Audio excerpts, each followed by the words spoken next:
Hello, everyone, and welcome back to the KONTAINEROZ podcast. The podcast is sponsored by PortPro, the leading operating system for Drayage carriers. Schedule a demo today at portpro.io. Episode 46. We got Juan. Help me out with the last name, bro. Guadarrama. Juan Guadarrama in the house. Welcome. Thank you, sir. I appreciate you getting a shorter table for me. I couldn't really touch the ground with my feet. Hey, thanks for coming through on today is It's Easter. Easter Sunday. Thanks for hopping into the studio, bro. Of course. I gotta wait for my kiddos to wake up anyway. Yeah. So what's up? Share a little about yourself with the audience. I won't go back too far, but it's been a wild ride. Had a lot of recent changes in my life, and currently doing drayage, pulling containers from the port. I'm not an actual driver. I'm behind the scenes, and that's kind of maybe the reason we've linked up. Prior to that, I've been in fitness for the last 8 years. I still have a gym in Hawthorne. We won't plug and play too much, but my skill set has come from admin and an operation and problem solving and the entrepreneur spirit we were talking about before the show, and how we're always trying to challenge ourselves and push ourselves to become better and trying to go into the deep end. And now just here to share whatever I learned in the last couple months. Thank you. So how did you end up in Drayage anyways, and why? Like, out of all the things you could have chosen, like, So why this headache? at the gym, I had a couple of new members. I started the gym in 2020 in the middle of quarantine. Oh, And down as fuck. took some risk, and was able to meet an opportunity, meet a new community. I live on the west side of Venice, Santa Monica area, and the gym is in Hawthorne, so it was an opportunity to meet a whole new community, and through that made some new connections. My homie Mauricio, we call him Oso. As I'm getting to know people, he told me that his dad started a trucking company, a logistics company on the air side, on the airport side, and at some point that seemed very interesting to me. I have what I would say a little bit of a OCD type of personality, where Yeah. I like the details, and I like to accomplish the task. It gives me a little bit of purpose in my day, direction, and it feeds a little bit of my personality, right? And logistics is all of that. So I reached out to Oso and his workplace. The owner is Kevin. The VP is Manny. I had a conversation with them, and I was looking for an opportunity for my professional career. Maybe a little bit of feeling of like, all right, it's time maybe to grow up and not just hang out at the gym all the time. But that's your business. You were already in grown up mode. Like, Yeah, but to me, it still feels like I'm just having fun. but doesn't that what all those quotes are? Like, oh, do what you love, and Yeah. you'll never work a day in your life. But Yes and no. Yeah. Like, I've been doing it for so long. yeah, I mean, it's hard, but it's not very hard for me anymore. Right? Like teaching someone, or it's just been doing it forever.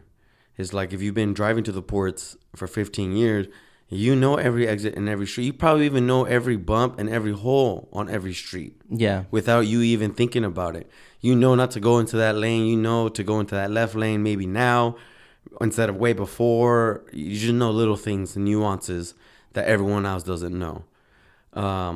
And I also needed another opportunity to provide for my family. I have a wife. I have 2 kids. One's 8. One's a year and a half.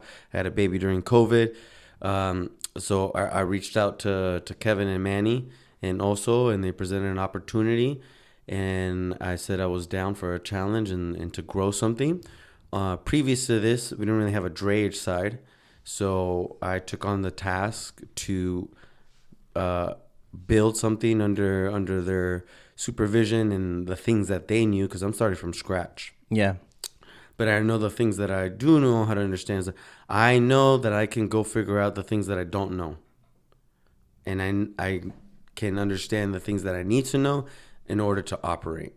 And building and constructing and drafting certain like operating procedures and processes and the things that you need in order to get into the port. The team already knew a lot of it, and I just had to go do it. Mm-hmm. And now that I've been doing it, I understand a lot of the little pieces that you got to do. The cool thing, and the what makes me go, is that I get to build something from nothing. And the cool part, maybe a little bit easier, is I got a support from a company that's already established on the air side. Mm-hmm.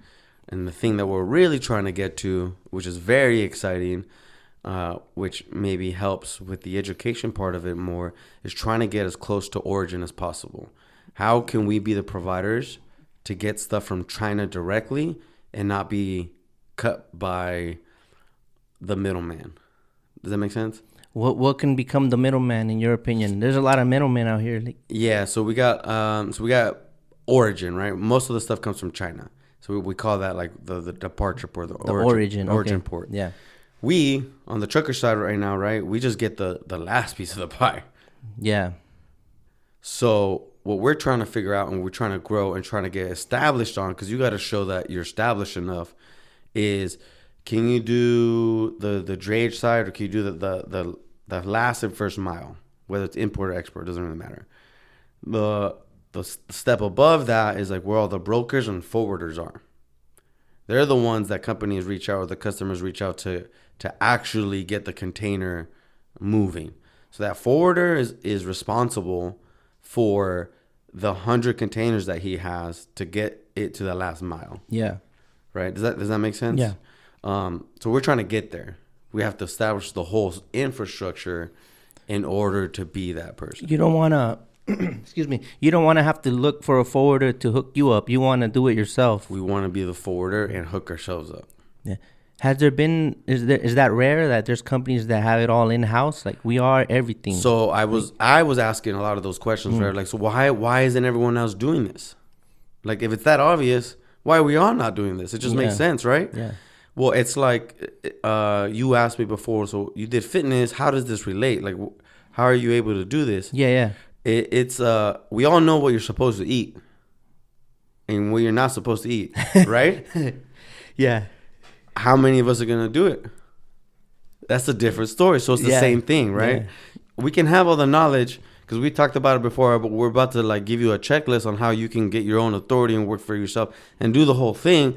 But how many of you are going to do it? Will you do it? Will you do it, right? Because we talked about, we were trying to do the kumbaya stuff and trying to help each other out. Mm-hmm. But there's not a lot of you that are going to do it, so it doesn't matter. Yeah. I don't feel a threat sharing knowledge or, right? Because sometimes there might be a like, why are people giving all the free information? But like on the fitness side, I'll give all of my information for free. Yeah. Because the actual execution of it is way different. We can, people can have the same information, mm-hmm. but the way we go about it is going to be way different. Yeah. Because we're like trying to set a help each other out trend. Yes. And then like, so why not keep it a secret? Like, you know? Yeah. But the dopest thing that you said you give away the stuff for free. So yes. A lot of people don't want to give this stuff away for free. They're like, maybe even other carriers will look at whatever carrier you're with. I don't want to assume.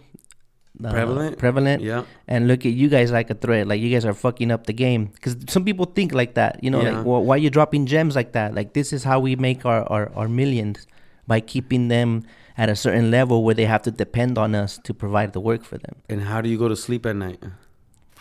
That's what I would say. Like, why are you so insecure? Yeah. Why are we such in a scarce mindset?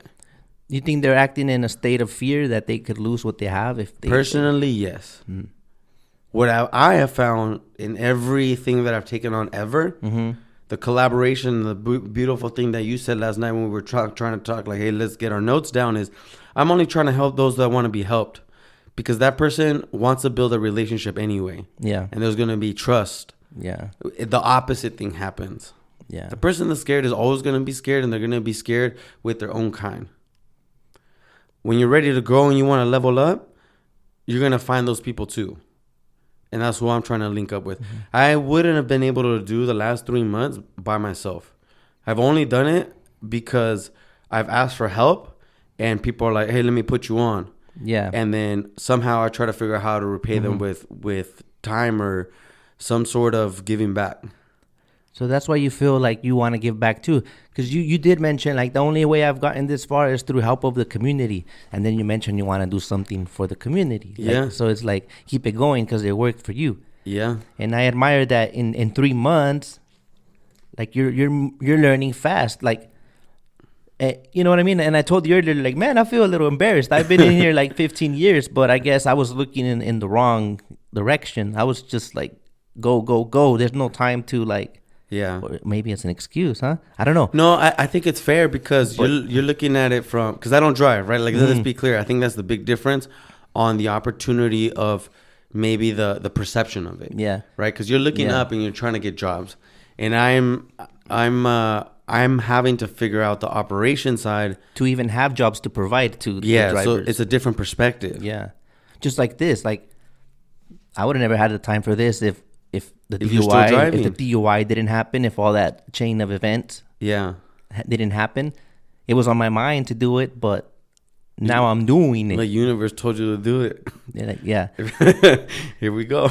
Yeah, so does that play a role then? Like, if you're 100% committed to that, that just shows right there. If you're 100% committed to something, you figure it out. You will figure it out. You have no choice. I have no choice. I have to figure it out. There you go. And if I'm going to do it, I'm not going to have to do it.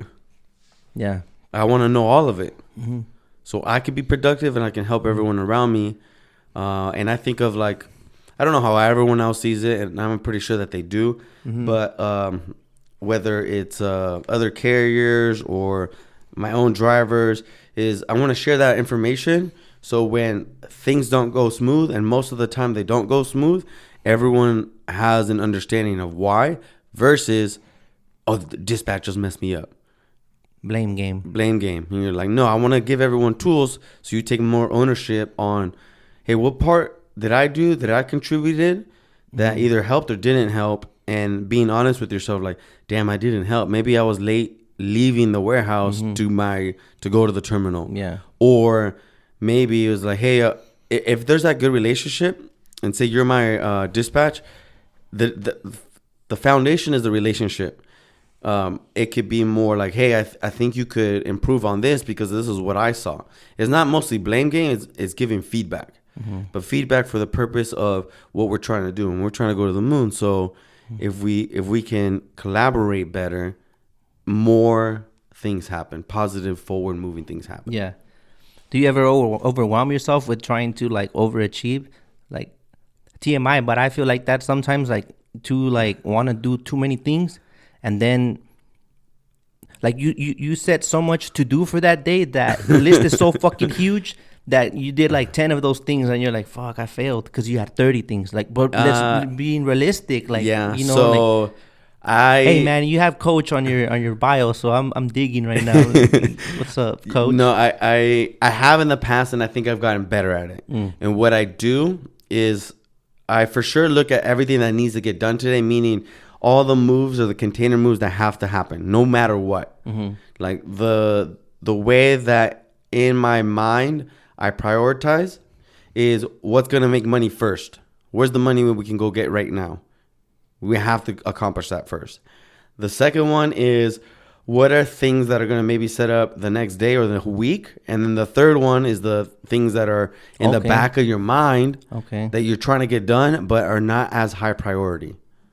And if I get the first section done and the day runs out, I've gotten really good at, I'm just going to shut it here, done. Yeah. So it's like the now, a week, and long term. Yeah. So you break it down into the triage windows.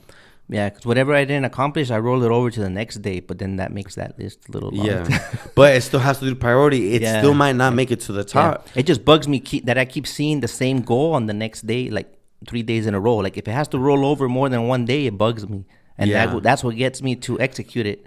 Yeah, but I think I was going to say that's a good thing. Yeah. It's the urgency to hold yourself accountable. Yeah. But being patient of still getting the job done that you need to get the job done first.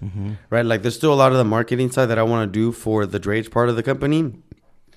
Like I don't know if you saw me starting to play with the port pushers type of thing, like our own hashtag of slogan to create an identity, to create a culture with my drivers, to create a some sort of a feeling even inside of the company to like, oh, this is our department, this is what we do, because the thing that comes out of that is a pride. Yeah. Right? Like when people put your stickers on their trucks, what type of pride does it bring to them and to you? It's a really good feeling with the sticker. Yeah. Yeah. You know? That's how I rationalize in my head, because I do go through that, but I think that's what makes the difference. Having that urgency to get those things done and let it bug you and let it bug you and let it bug you. But when you're with your daughter, right? You're like, I got to shut it down. She doesn't care. Yeah, dude. She doesn't care. Yeah. Daddy, come on. Like you were playing with the nails the other day. She did That's my nails. all she cares about. She did my nails, guys. And the same thing, like I try to do my best, but sometimes I'm rolling over because we're on dispatch. But sometimes, like, hey, today, the rest of the day. Okay, so here's a perfect example. Yeah. Sunday, Easter. We talked about it yesterday. We're here grinding, man. And I'm like, hey, can you do? It's Easter tomorrow. I'm like, yeah, but can you go earlier? Because I'm trying to get home because I got to do the dad thing and have fun with them, the little one and the eggs. You probably trying to do the same thing. And the middle of the day is going to be all for them. But as soon as I hit 5 p.m., it's back to work because I got to prep for Monday. Yeah. I got to see what appointments are available. I got to see what moves I got to do. I got to see what customers I got to follow up. It's back to grind time, and it's unspoken. But, hey, babe, I'm on the computer at 5 p.m. I'm going to be around. We can watch TV. I'm going to be on the couch on my laptop. But my mind is going to be over here. Yeah. Type of thing. So that helps that she know, like, the cues, like, when you gotta, like, I mean, you're home, so there's a lot of distractions. Like, how does that work out for you? Well, because my daughter, that's why I don't work from home as much, because my daughter, aquí, and then he's giving orders, like, sit your ass down right here. And then once they sit down, it's hard to get back up. It's hard. I think the dynamic at home matters. Like, you have one child? 3 and a 14-year-old from my previous, but she doesn't live with me. So I got 3 at home. Oh, 3 at home. Yeah. 8-year-old, 7-year-old, 2-year-old. I think it's for me is most of the time I've worked from home, like being in and out of the gyms. Like there's no office, there's no like you're either working inside of a busy gym or you're working at home, like programming. So a lot of the things that fitness people do is write the workouts. Right, we do a lot of that. That's most of the computer time, and try to create content. So my family has just been used to me doing that their whole life. Like my son for the last 8 years has only seen me do that. My wife doesn't work and understands and helps that, hey, we're going to go over here. We're going to go to the store. We're going to go do something else. Dad looks like he's in the heat of it, talking to someone. The phone keeps ringing, whatever. So maybe it's just because I've gotten used to it. It might be the difference. I don't know. That's just like my experience on how I do that. You know what the thing is with me, that because of the trucking, see, you're not there. So, but when you do get there, it's home time. So they know that when dad shows up, he's available. Yeah. Versus now, like the shift is like I could work from home as well, but they don't process that the same way because they're already used to when I'm home. That means I already parked the truck and I'm home chilling. Yeah. So maybe that's what it could be. That dynamic matters. Yeah. So. So let's see the coaching. We sort of touched on how that you apply that to now, but in a way, it's like the whole the is stamina the appropriate word? Like the whole like gotta go, like to the digging. Yeah. You mentioned digging last night, and that caught my attention because you said something about I've gotta check this and that. I just do some digging. So before you know it, just by checking a certain container number, like. You figure all this other shit out. Like, what? That's a long ass question. But what I'm trying to say is, like, you got that drive. Like, if you're at the gym going hard, but except with Drayage now. Like, I maybe think a little bit different. So, like, the fitness part of my life, the gym part of my life, the thing that correlates the most, I don't really see it as the working out. Like, no? I don't think of that. I think of it as, because we work out at 4 a.m. every day. And there's a gang of us. So if you see my social media, it's a bunch of us, like 10. Seeing that made me quit. Before you showed up. It's the discipline. Yeah. That discipline allows me to do everything else that I want in my day. If I start missing and I'm sloppy, everything else gets dirty. Yeah. Does that make sense? Yeah. So I don't view it as like, oh, we're doing squats. I view it as like we are treating every goddamn day like a mission. And you can't miss any steps of your mission. So it starts with a mission. You check that off. You're in this like mindset of accomplishing stuff for the day. The thing that I've learned, because fortunately and I'm grateful, I've always been in a leadership position. And when you're in those positions, all of the ownership, everything that goes good and bad, whose fault is it? It's my fault. There's no one to look above. Hey, it's your fault. If my team is not operating the way that it's supposed to, it's my fault. If we're winning, it's my fault. And I try to share that knowledge. And I also understand that I have the ability to learn and to grow on whatever the thing is. So it doesn't matter what the task is. I'm going to go learn it because it's my responsibility. The thing that I learned because of being in that position is I know that I need to go figure out all the pieces that I need to know in order to do my job. And that's the biggest thing that's translated over. It doesn't matter what position you put me in. I have to go figure out what the whole world is. So like I started with, okay, what is logistics? What does that even mean? Is it just trucking? So then I figured out, oh, there's air, there's rail, there's the ship. Where do most things come from? Most of the things come from China. There's not a lot of really of exports. Okay, I understand that. And then I got to understand who the main players are. Well, there's the customer. Nothing starts without the customer. Where are they manufacturing this? Do they get their own stuff to wherever they need to? No, they go hire someone. Yeah. That person knows how to do the customs, the barrier of language, how to hire a trucker in China to get from point A to the vessel, how to talk to the vessels, how to talk to the terminals. At that point, they know how to either find trucking companies by themselves or get a broker, and then that's like the final step, right? And then so I had to learn what each of those responsibilities were, and then where do I fall in the big picture. I like to see the big macro, big view, and then where do I fit? Okay, so I'm responsible just for this part. Cool, noted. But it also helps understanding when someone is talking to me, a forwarder or a broker, what they are trying to accomplish. And because I took a step in learning the whole industry or trying to learn, and it's a continuing thing. Yeah, it flows better with them. It flows better, and I can help them out. Hey, help them help you. Correct. So sometimes they're like, hey, can you do this? I'm like, I don't know. You haven't given me any information. I don't know what the last free day is. I don't know what terminal you're at. I don't know if I'm contracted to work with that vessel. So these are the things that I need to know in order for me to tell you yes and no. And it'll also help me be able to tell you what is possible. If you're looking to get 6 containers from a small vessel that no one has authority to work with, like we can't just grab any container, right? You have to have approval from that vessel. I would tell you there's probably only a handful of trucking companies that are allowed to touch that container. And so the probability that you're going to get this done is very slim. Or, hey, yeah, that's a possibility type of thing. So it helps them understand how to talk to their customer so that when demurrage hits or the last cutoff day is missed, there's an understanding of why versus it's the trucker's fault. It's not the trucker's fault, dude. The trucker's just waiting on standby to tell them where to go. Yeah. It's not. It's way more to it. There's way more to it. The news doesn't talk about that. All they've been saying is the shortage. They don't go into the deeper thing. Like you just described. Yeah, there's a lot. I think it's missed. I don't think they do the work to be able to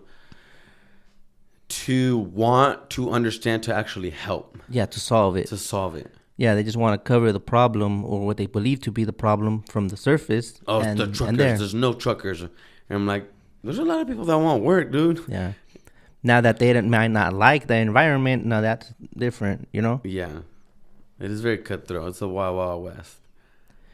The warehouse services and the running air, since that's what you came into, but now you started the drayage side of things. What can you share with us about how that works, the warehousing and the air? So the air side, I don't know. Okay. The air side, Prevalent has been doing for years. And I never really got exposed to that because as I came in, my responsibility was to understand what the drayage does and try to check off all the things that we need to do in order to get authority, in order for us to access the port by ourselves and be able to get our own jobs. The warehouse is super important because it gives us a home base.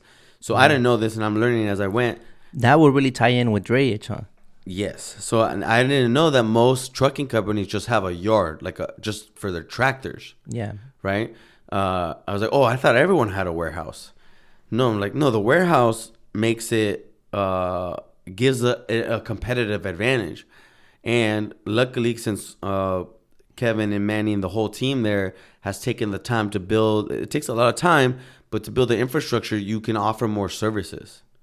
And especially if we're trying to get from origin, I'm like, well, yeah, you want to fly it here? You want to go through a vessel? We can do it. And if you want to hold it at our warehouse, we can do that.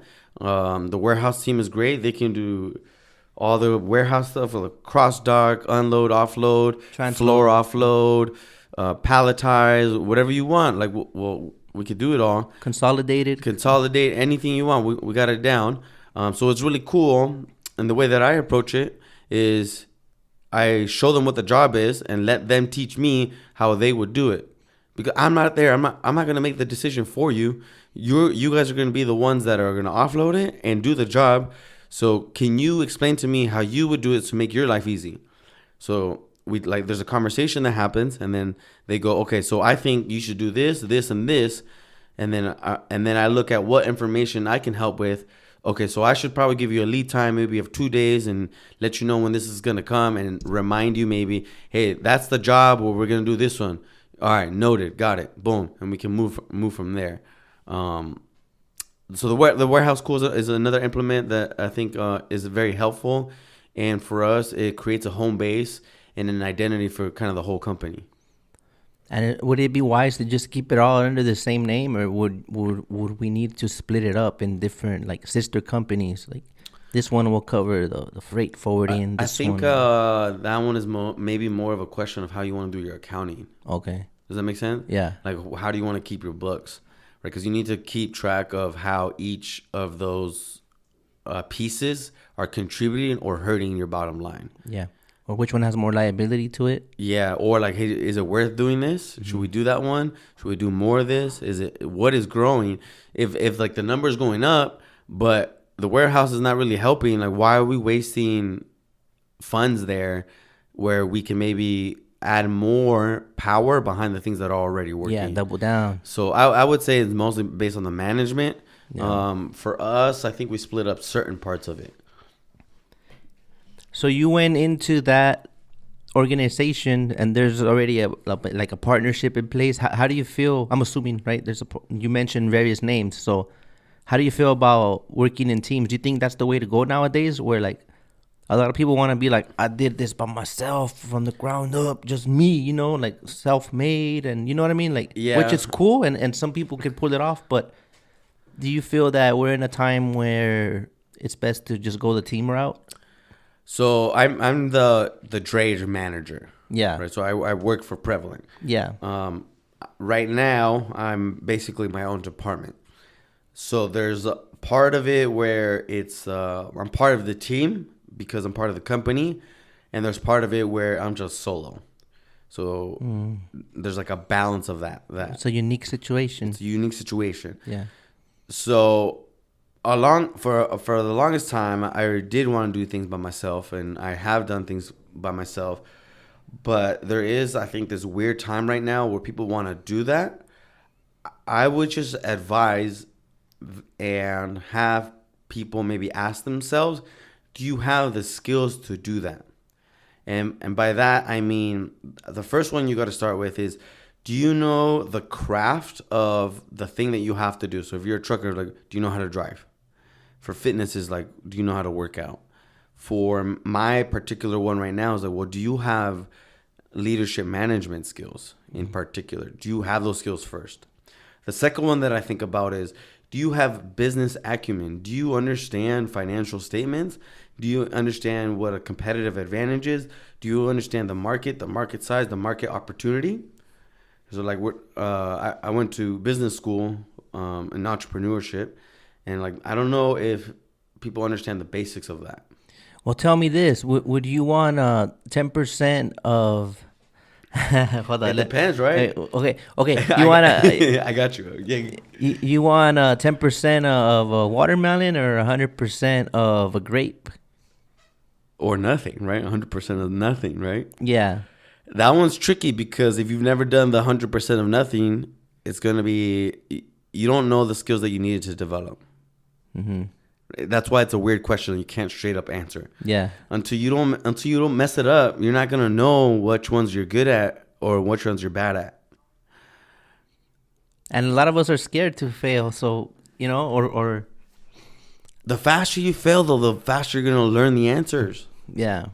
So then there's the other balance, and it's my opinion, you're not going to get as far doing it by yourself. The wealthiest people, they don't do everything. That's not a business. Here's one for you, for everyone. If you work at your own business, are you a business? No, you're an employee to yourself. A business is when you own the spot and you have other people working for you so you can scale. Because you're limited. Your limited resource is you. You don't have a business. You work for yourself. There's a difference. So if it's not scalable, you're gonna plateau then and just because you're only working for yourself. Your time is your limited resource is your own time. Comes down to that whole thing about trading time for money or something like that. Yes. Yeah, so then if you can do that, now you have yourself a business. The hard part is, well, can you come up with enough money? Do you have a good or a service that is actually creating revenue? Yeah. To buy other people's time and then scale yours. Yes. That's the hard part. Yeah. The team part is very difficult. And if you're looking at especially when everybody wants to be the boss. Correct. And I would say, and this was very hard, and I'm going to go ahead and say it anyway because I don't care. You're going to get paid what you're worth. Yeah. Your value is going to come from how much you can provide. Right? And it's cool that you want to be the boss, but what value are you bringing? Like, this is a hard conversation that I have with younger adults. They're like, well, I got hustle mode. And I'm like, well, what skills you got? I don't care. What skills do you got that I can pay you money that person doesn't have? Or you can clean? How many people can clean? I'll find 1 million, billion. But I'm going to be the greatest, bro. Okay, well, what skills you got? I'm motivated, bro. I think that's the hard part. Yeah. I admire your passion and I love it. But you got to have something to back that up with. Are you good at talking? Are you good at drawing? Do you have graphic design? Are you good? Here's one that I like to think about a lot that might help a lot of the younger cats or people in general. When you're working with an owner, you got to figure out how to make that person's life easier. If you can do that, you are very valuable. And not think of how you can make yours easier. They're never thinking like that. Mm-hmm. You're thinking about how can we make money. Yeah. And I think it's very hard because people look at it as, well, I should be paid more and then I'll do more stuff. And it's very hard. Like, if you've never been in the owner position and it's your money on the line, you're like, I'm not willing to take that risk. If you show me all of that, they will give you everything. Yeah. Is the value. And I think it's a better approach in how to enter a team. Look at the team. A lot of times you don't get to choose your team.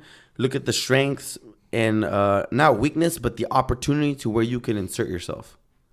How can I insert myself into this team to be a crucial part of the team and have a job forever, have job security, and at some point have the ability to ask for more? You don't have any leverage if you're not contributing. Well, you do practice what you preach. You got a whole department out of nothing, like out of nowhere, like I'm trying. Your own department. It's like, yeah, that's shit. So that's what I learned from fitness. going into drayage. Yeah, you had a long question, I had a longer answer. Yeah. So, you think it's time to lay down the steps on the whole... Let's do it. Yeah? Let's do it. I was thinking of an easier way to kind of break it down for everyone, and I kind of broke it down into 3 steps.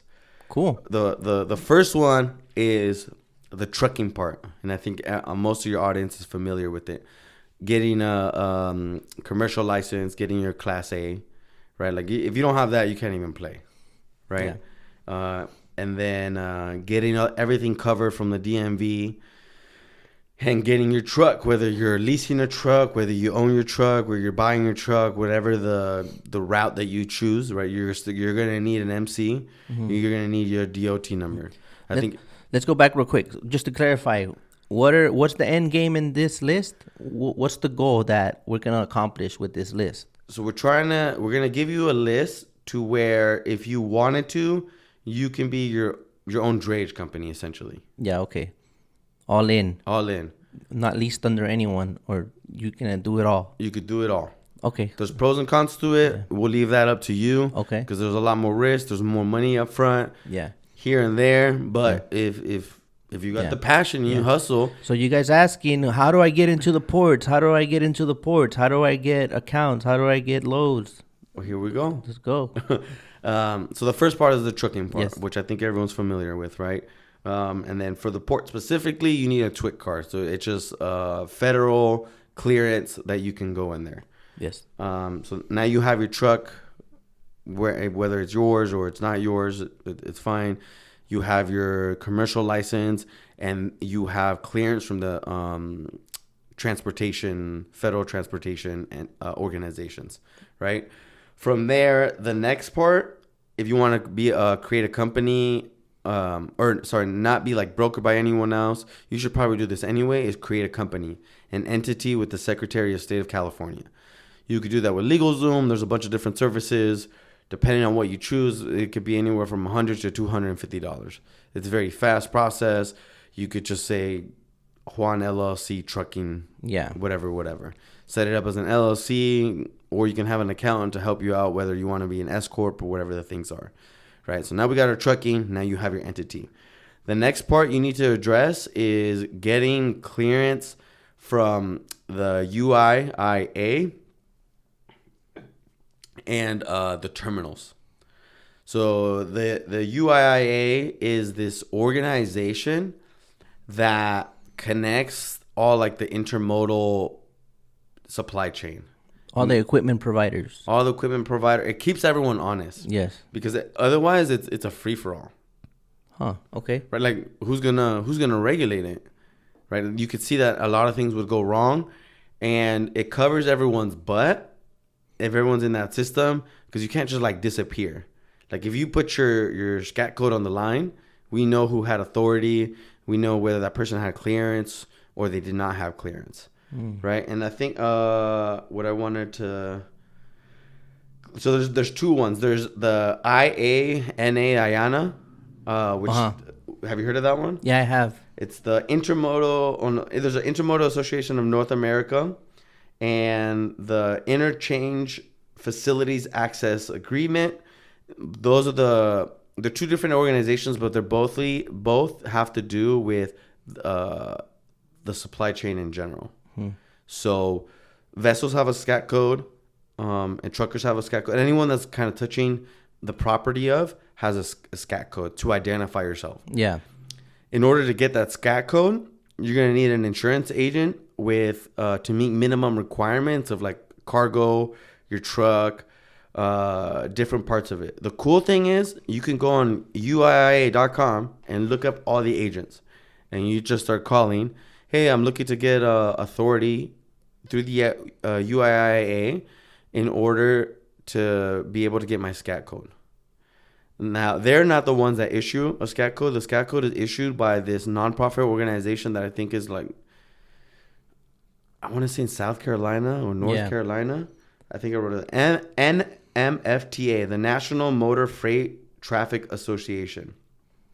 Yeah. So once you have all the requirements, which is your legal entity as a business, your MC, your DOT, and your insurance coverage, you could submit and get it. It doesn't cost a lot. It's like $100. Yeah. The hardest part is if you start looking at all those expenses, you're a couple of stacks in. Well, a lot of stacks in. Yeah. Like between your truck, your registration, your UII insurance, you're starting up a pretty penny. That insurance is a whole separate policy, a whole separate expense other than your regular insurance? Yeah, because you got to cover cargo, workers' comp, even though it's one. For some. Because if you're going to pull a certain type of equipment, like I think Swift, for example, the Swift boxes, those require you to have workers' comp. If you don't have it, you just won't be able to check it on the list. So some vessels, there's a gang of vessels, you got to go on the UIA, have different requirements.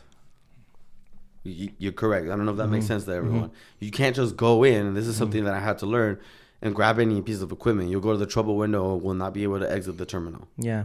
I don't want to fuck up the momentum as far as like jumping the gun, So let's just go through the list and I'll shut up, Okay, so after you do all that, you got to register with the ports. You got to register with the Port of LA and the Port of Long Beach. You got to register your truck with the Air Resource Board and the Clean Truck, what is it? The DTR, Drayage Truck Registration. 2 different entities. Yeah. So you got to go to the ARB. It's like arb.org, something, and we'll share the links on there. I was going to provide all the links for you. Okay. And you got to go register your truck. You got to register your drivers. And when you go to the Drayage Truck Registry, it has to match to that. So you're going to be able to see like the VIN number, the license plate of that truck. You got to go get your RFID tag from eModal. You got to register with eModal. And have that. So here's the complicated one. You have to register with eModal once you have your SCAC and all the DOT, all those numbers, to get a tag. Once you get that tag, you go to the ARB. On the ARB, you'll register your trucks, your drivers. You'll register that tag to that truck. Then you'll go to the Drayage Truck Registry and register your truck with the pertinent information. So now all those entities match up. So they read through each other to make sure that you have access and that you're complying to the. It's basically having to regulate with how much pollution we're creating. I think it's trucks that are either 2011 and newer or 2012 or newer, something like that. And then it'll give you, okay, you're cleared. You now have access to the terminals. Then you got to go register with all the terminals. Yeah. So I don't know if any of them have done it, but like eModal is only, I think like 5 of them, 5 terminals. So you got to figure out what system each terminal is using. Then you got to hit them up and, hey, requesting authority to be able to enter your terminal. They're going to say, what vessel have you been cleared with? Then you got to ask all the vessels to tell the terminal to clear you so that you could be a flagged equipment provider. Meaning you could touch the containers. You email the steamship lines directly, right? Yes. And you got to figure out, you got to register for the pool of pools, chassis. Right? And then, so the pool of pools is also going to cost you through DCLI, Flex, and Track. And when you're a new company, they're also going to require deposits. So you're adding, if you're counting the tab and you want to do the math, right? It's running up. Unless you got it like that, then you don't do that, right? You just pull up with your own chassis. Unless you have your own chassis, then you could do that. But you can't have one chassis because that chassis is going to get stuck on a run eventually for 2 to 3 days. Yeah. Unless you're flying and you got magic where you can go in, deliver it, flip it, go back and return it. I'm fast as fuck, boy. But that takes a lot of coordination. I've only been able to do that a couple times, right? Or your chassis is going to get stuck. You drop it, you're going to come back the next day, and then you're trying to get an appointment. There's only an appointment at 2,300 hours. You're like, well, I'm just going to wait another day. Yeah. I'm not going to go unless you really need it, right? That's the decision-making on the management dispatch side. And then you made it. That's it. Yay. Congrats. That makes sense?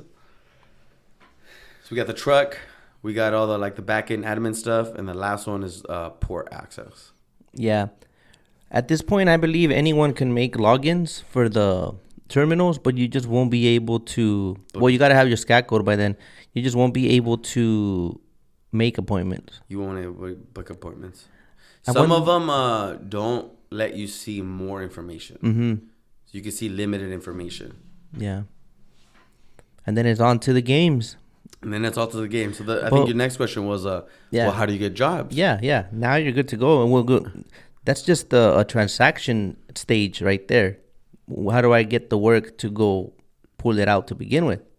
Yeah, so there's various ways you can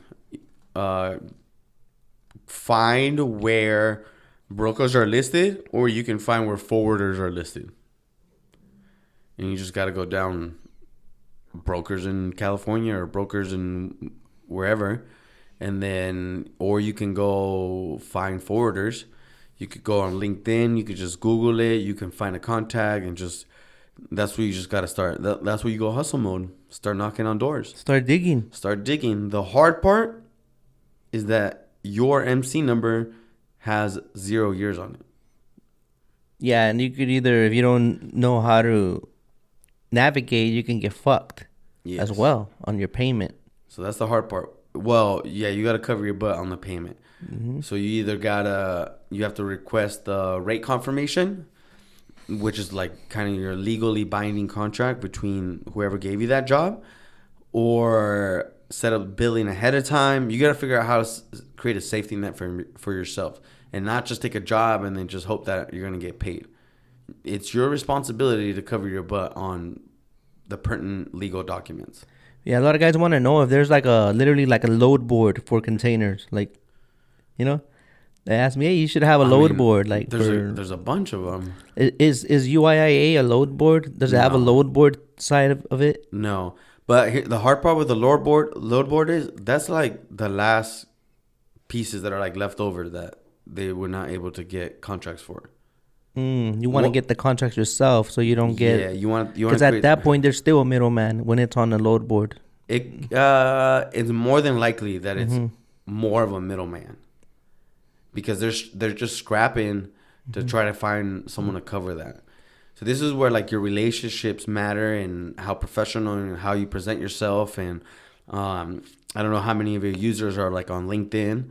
But like that professional Facebook feel where you talk to the people that are giving those jobs out, or the one where people put the profile pic with the tuxedo, but they're wearing heart-shaped boxers. Yeah. That world, or you can find. Does PortPro have a load board yet? No, they're not a digital brokerage at all. So you can find I think the Truck Stop has one, Load Match has one. I don't know if Craigslist has one. You gotta go. That's where you gotta go digging. My DM has one. I'm quadruple brokering. What's up? Allegedly, nah. Or this is where teaming up with your community can work, right? I know you just got your own authority. If I have a job, I can broker to you. You give me your rate, and then I got to figure out what I got to do, right? My power might be all being used up, and I need additional power. Well, I could just give you the job, and then you go complete it on your own. Yeah. But at that point, you have more power to charge probably whatever you want, right? Because there's different levels. What you want to do eventually is get your own customers, because then you can set your own prices.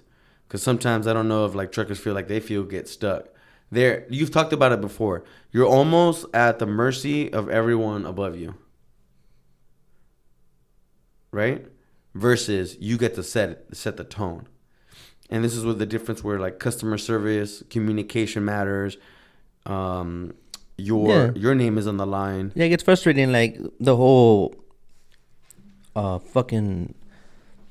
What I hated is the part is like, is that the best you can do? Like, please, sir, can you spare some more? Like, is that the best you can do? Like, it just feels like that. I don't like that part, Like, but I saw the best TikTok come back to that, and them flipping the script. The person goes, if I was buying your service, would you lower the price for me? And they were like, absolutely not.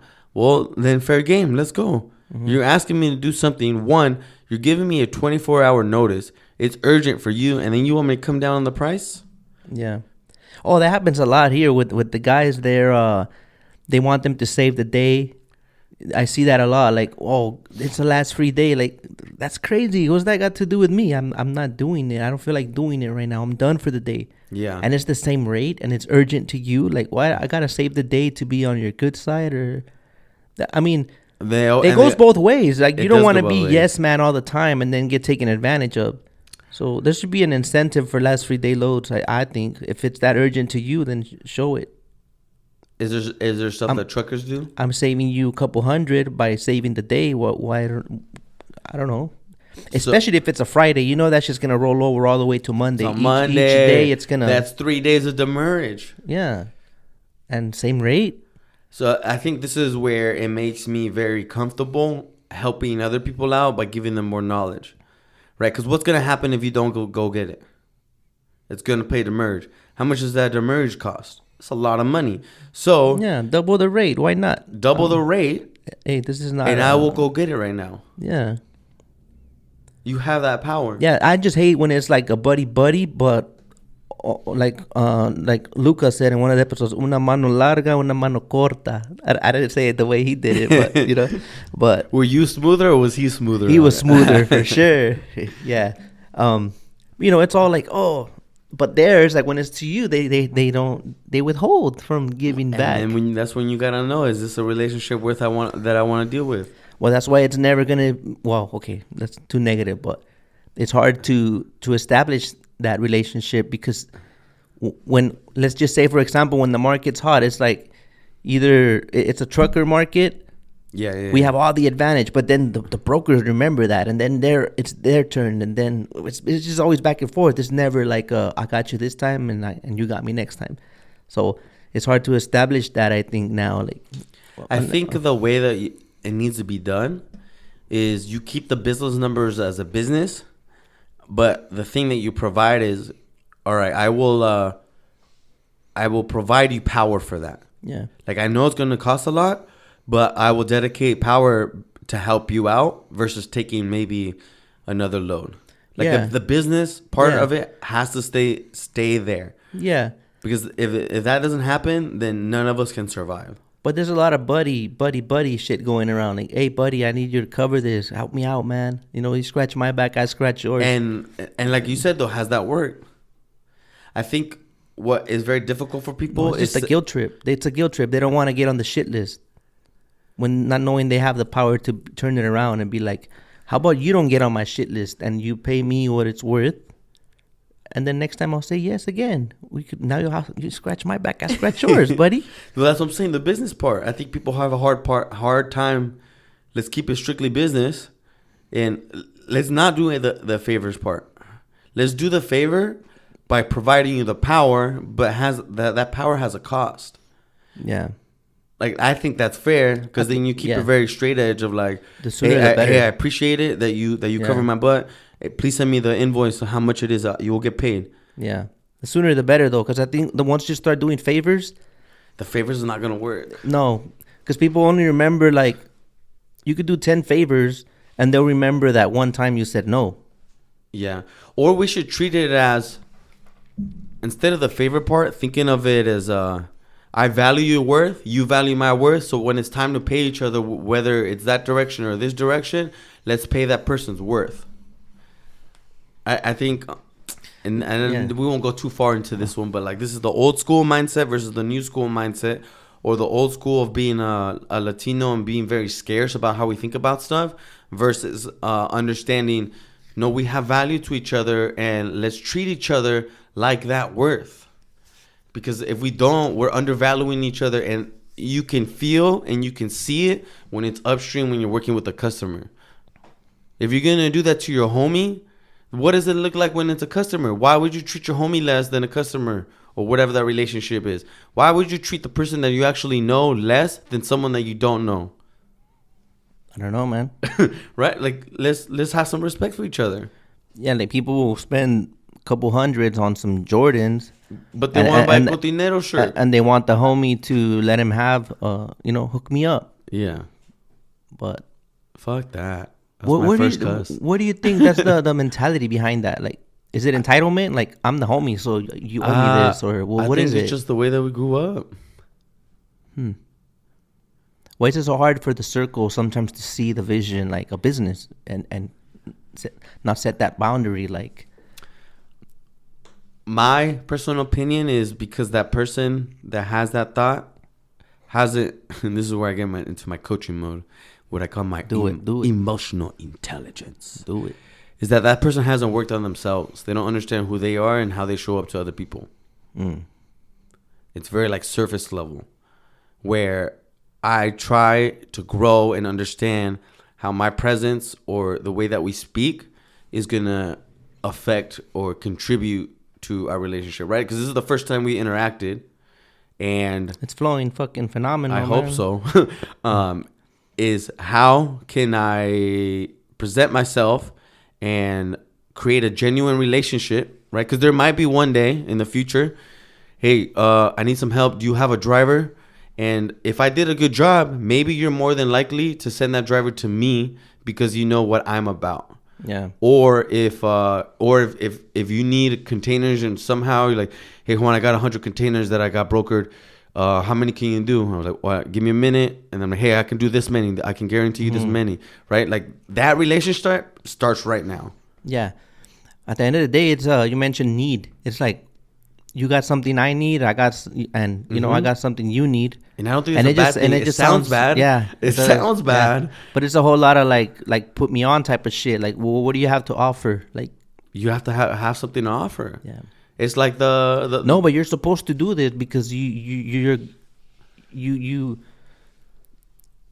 good person. If you're a good person, you're gonna do this. Yeah, I would disagree. You know, I think you gotta provide value. You gotta provide something that people want. Unless I see it one of two ways. I see because I think this is a good relationship. We have something of value for each other. You flipped me off. We have something of value for each other, or it's a situation. I only see one of two situations. Or it's someone that I can. It's usually someone that's younger that I can help out and coach because I see the potential in their growth. But even then, they are providing something for me. The thing that they're providing for me, because I like to coach and be a teacher, is they're providing me an opportunity to teach. So they're still even providing value for me. What about providing growth for your own benefit from the growth you created, but then that growth decides to leave? The funny thing is I always encourage you to leave. Oh. Because if you're still around me, you are limiting yourself.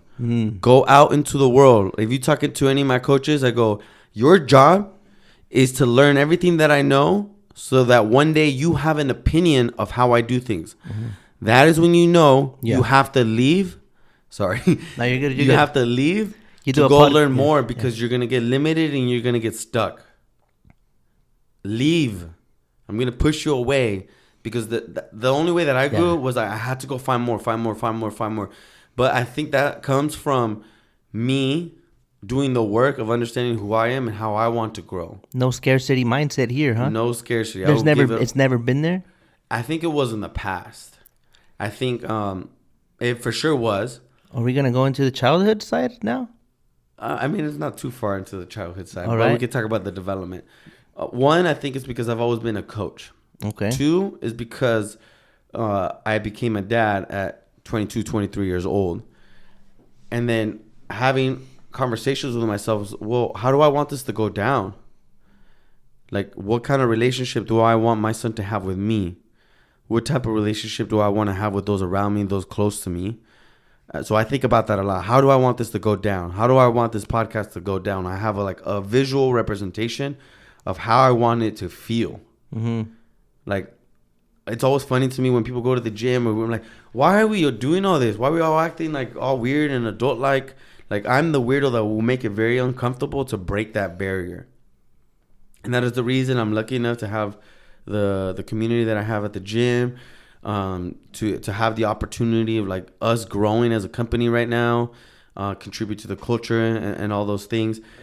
And my whole free time, all day, my wife will tell you, and everyone at work will tell you, I got headphones in listening to podcasts all day. Just growth. Reading. Yesterday. Bless you. COVID. COVID. Oh, I forgot to show you my card. Oh, you should have. Shush. Okay. Just listening to constant growth, which allows me to always be in that mindset. Do you doze off though? Like you're still doing other things and it's playing on in the background, or do you listen with intent, or you listen just to absorb what is meant for you? A little both. I guess depends how busy I am. So if I'm like really busy and I'm in it, it'll be more. It'll be more music, or it'll be like Rogan when it's like him just messing around. Like this morning, I was listening to him and Tyson. Mm-hmm. But even then, they give you little tidbits, right? Because Tyson's been through a lot, and it gives you little tidbits of how his ego used to feed him, and whatever. But there's little tidbits. But the way that I think about it is I'm always constant in that zone. Like when I leave, I'll probably put another podcast on and just I'm keep on jamming. So whenever the opportunity arises, one of the things that I love is seeing other people grow.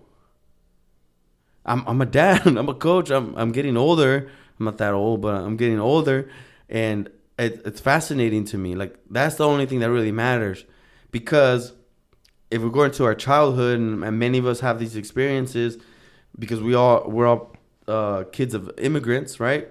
It just felt so. Not all the time felt very happy, and like maybe your parents were gone all the time or working.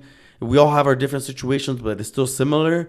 And I was like, well, I am in a seat where I can contribute to someone else being happy because of the positions that I hold or the hats that I wear.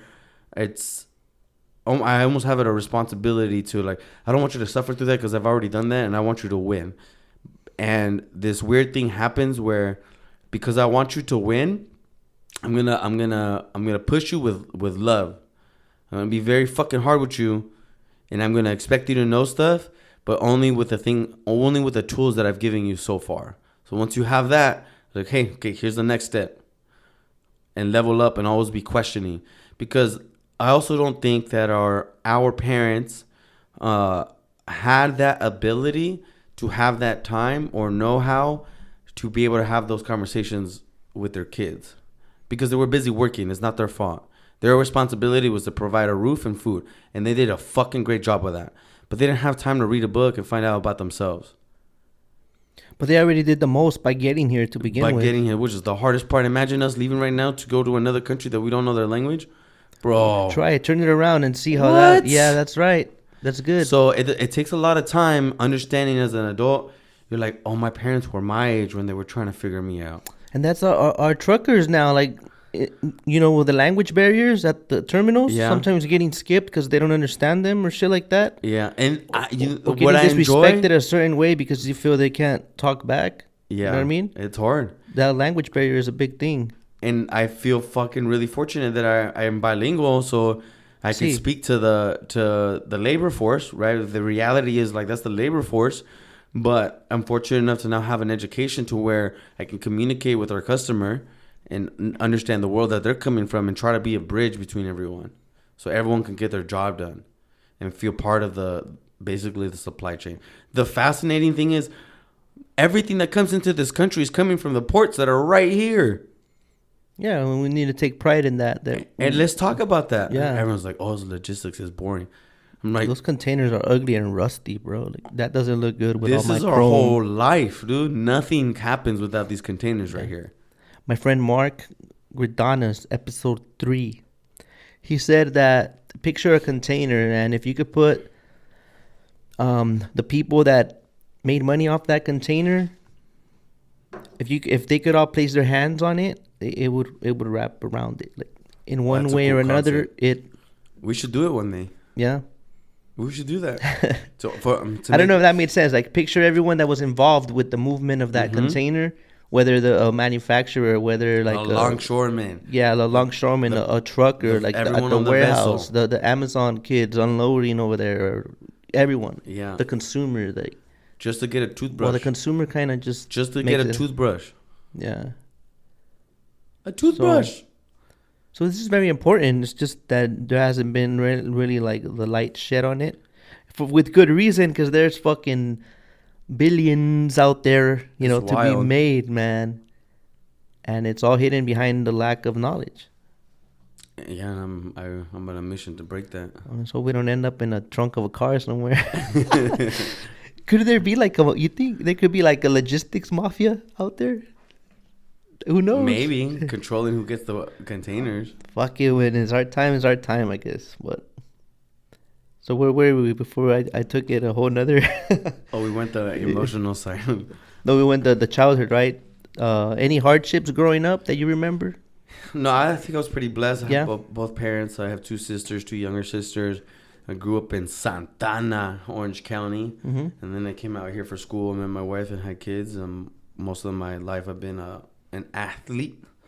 Now I feel like I'm an athlete with my brain. Mm-hmm. So I can't complain. What's your favorite memory then, growing up? Sports. My the highlight of my career was probably like in middle school, breaking all sorts of records and stuff, and just playing soccer. I got to travel and play soccer and stuff. And now I get to coach my kid in soccer. So full circle. So you take the coaching home as well, like daily. I'm a coach at all times. Yeah, I try to teach my coaches that are trying to be coaches. Like, if you're trying to be a coach, you have to be a representation of that of all times. Like, if you're gonna say that you do the thing that I do, Mm-hmm. you're gonna have to do it. Otherwise, I'm gonna judge you. I'm gonna judge you hard because that title comes with a lot of responsibility. You're in charge of people's lives. You think what you listen to and what you put in as your mental diet and all that stuff, it contributes to the quality of the coaching you do? Like, Absolutely. do you have a favorite book or something that you recommend? The first book that I start everyone with is called Mindset with Carl Dweck. It's basically saying that you don't have a fixed mindset. You could change the way that you think. Because I think one hard part that people don't understand is that their emotions are fake. That's interesting. Your emotions are fake because it's the way that you're perceiving it that makes you respond to that. Your response to it. Like your situation. But the feeling is real. It's how you're interpreting it what makes it real. So you could either been pissed at your DUI. Take my money, man. You could either been pissed at that opportunity, or now you're happy. You're like, you know what? Now looking at it through a changed perspective, Yeah. my emotions to that have changed. So we could train our brain to do that at any given time. That whole thing is like called cognitive behavior therapy. It's like how you could switch triggers to have a view of something to help you move forward. Because having a negative view on anything is not going to help you. So the only thing that you have available is to switch it to something that it can move you forward. It's the only way. Because otherwise you're going to be stuck in angry and scarce and being mad at your dispatcher. Yeah. Yeah. Or stuck in like trying to like reliving the past and creating like a negative present. Or worried about a future that's not even here yet, and then yeah, this happened to me, and blah blah blah, and stay stuck on that. Now that you know, then it's a responsibility. You can't use that anymore. You already know that happened to you, so you can't really use it as an excuse moving forward. In a way, it's kind of like people use it to validate why they haven't done much, right? Correct. But they're capable of doing a lot. You're choosing not to. You're limiting. Choosing yourself. Not to. Like, here's a good example. Yeah. You having a dispatcher, people get angry, right? A bad dispatcher. Yeah. Or you could use it as an opportunity to grow that relationship with that dispatcher. Hey, I'm having trouble with this.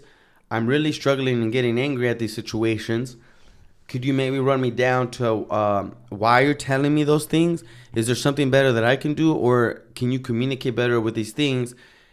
But you have to view it like that, and you have to address it like that Because if you don't have the verbiage or the ability to communicate, it's going to be a bad relationship. Yeah. Versus like, oh, okay, I feel you, I understand you. Like leaving you in the truck for 2 hours and you not knowing what's going to happen is going to piss you off. Sorry, I apologize. Let's clear this out right now. Before you make a diss song. Did you yes, hear it? Yes. Dude, going down the whole, because I'm fascinated by social media. I know people hate social media, but I love social media. Yeah. I love the little cultures that are created, because I've been telling everyone about what happens in drayage and truckers, right? Because my social media has changed. I see everything that you post, that everyone else posts. Yeah. I've become friends with people on the internet. And I think it's a very powerful tool. And again, it's perspective that gives you the tools on how you use it. Because one, unfortunately, I never get trolled on. I wish I would get trolled on just so I can talk beef. But maybe it's because how I present myself. Like, what are you going to talk beef on me about? One, I'm not going to care. And then two, the way that I'm using it, drop the troll beef, me out, dude. Let's go. Do it talk in the comments, about my squat. Good luck. I got a bad knee, bro. Otherwise, I don't know. I can help you. Is how you using it is how it's going to affect you. Yeah. What is the intentions that you're using it for? One, the first intention was like, okay, let me learn. I found your podcast because I wanted to learn the perspective of what truckers have when they go in. Yeah. And one of the key ones is understanding that, a lot of the truckers think that brokers are their dispatch. Oh, yeah, let's touch that topic. Yeah, okay. But before we go there, I was just like, I wanted to learn the little nuances, the little things that this world has that I didn't know before, so that I could contribute to that world. Right? Like I know a lot of these trucking companies come from a long line of generations. I understand that. I understand that there's for the most part beef between dad and son. Right? There's a lot of common stuff like that. Yeah. Oh, did you see one of those? I saw one of those. Different mentalities. And right now there's a changing of time from old school to younger cats. So the ones that talk back. The ones that use Port Pro versus writing it on paper. Yeah. Little different things. I'm like, I know, and this is my competitive advantage, that I need to know those little things so that I can play. Right? Like people get confused. They're like, wait, are you a driver? Like, where do you fit in? Who are you? I'm not a driver, but I try to understand what that person's going through. Sometimes instead of just dispatching, I'm on the phone with my driver just so I can like talk to them to understand what he's seeing, what he's going through, the decisions that he's making. That's just like, I have learned that I'm good at that. That I think maybe most people would not go down that rabbit hole. That's how I found the podcast. That's how I found you. I think I searched like Drayage, Ports of LA, Ports of Long Beach. I went on Twitter. So for the most part, like social media for Drayage only lives on Instagram. There's some TikTok accounts that are coming up, and those guys are like over the road guys though. Yeah. Like, there's not a lot of Drayage stuff. Yeah. I think you could kill it with the TikToks on the Drayage side. Yeah. Like I'm gonna try to figure out how I can make my imprint on TikTok with the stuff that I'm doing with Prevalent as well. Whether it's education and showing people the things that everyone's going through, I think it might bring light to the supply chain in general, so people understand what is happening. Right? Most of the problems that we all come into is issues and restrictions with the terminals. Right? I think we would all agree, like, well, we need better processes so that we can communicate with the terminals better. Right? I think there's too much friction all the time. Right? Because if you look at the rates of success appointments, it's like 50%. It's not very high. And I'm having success of like 85, 90% most of the time. Right? And there's little things like that are going back and forth. What was your question that I missed? That we're gonna set it straight as far as like the misconceptions about people thinking the broker is the dispatcher or something like that. So the jobs come from either a forwarder or a broker. The forwarder is the one that is responsible for the container. That forwarder might hire a broker. That broker is responsible to get the transportation. The carrier. So that broker will give you a delivery order to go get the container at wherever and bring it to wherever. Yeah. That person does not know the terminals. They don't know appointments. They don't know anything. Yeah, you got to go based on your DO. Like You got to go based on your deal. They Yeah. can't help you when you're at the trouble window. That is on you. Yeah. Or the company that you're working under. That's your dispatch. So you can't really call them. They have no power. They have no understanding. Most of the time they have no understanding of what's going on the port. So what's the scenario of the misunderstanding? I haven't encountered one, but I imagine it is you can't get into the port. The person that is responsible for making that appointment is the trucking company. That's who has that power. Yeah. So if you can't get in, you got to call the trucking company that you're working for to be able to access it. The second one is they're not going to be like sometimes you might get a trouble window for a chassis that is not flagged to get on that container. Like it's a non-valid chassis. Yeah. The broker's not going to know that. Your trucking company should know that. Or whoever owns that chassis should know that. If you can't get a container, it's more than likely that you're the trucking company that is hired, that is on that paperwork, the original paperwork, because it might have been brokered down a couple times. Whoever made that appointment, the trucking company that make an appointment must be verified by the vessel. So if you're not verified by Costco, you're not going to be able to grab that Costco container or whoever it is. Yeah. If you go and bobtail in and you need a chassis and you try to go get a chassis and you can't get a chassis, you don't understand why, is that trucking company does not have a contract with those companies. They're not going to let you get that chassis. Yeah, because it won't match when the SCAT code comes up. Not authorized. Not authorized. Go back. Get out. Flip.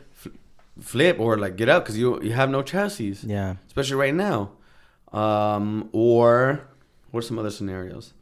It's more than likely the responsible party, not whose fault it is. The responsible party is the trucking company. The trucking company, here's a list.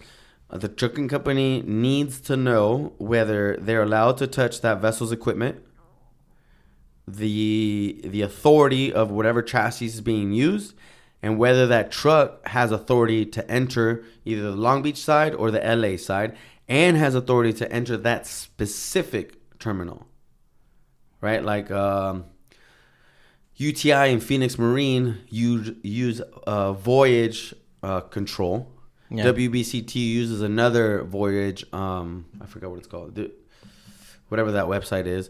5 of them use on the Long Beach side eModal, TradePack, all the SSA Marine terminals. APM has their own version. So you need to have access to the terminal as well. All of that is the trucker's responsibility, not the broker. Yeah. They're not going to be able to help you. They give you the job. Their only job is to pay you. I don't know if that helps clarify for people. I hope it does. If people blame brokers. Yeah. You can't blame them. Or you could view it like we talked about the perspective. Where did you miss? Did you do a poor job understanding the information that you needed to do your job? Is another way to view it. Well, at the end of the day, the drivers are always caught in between it, no matter what. Yeah, unless you're like dispatching yourself or you own the trucking company. Yeah. Whoever owns the trucking company is the responsible party. Or...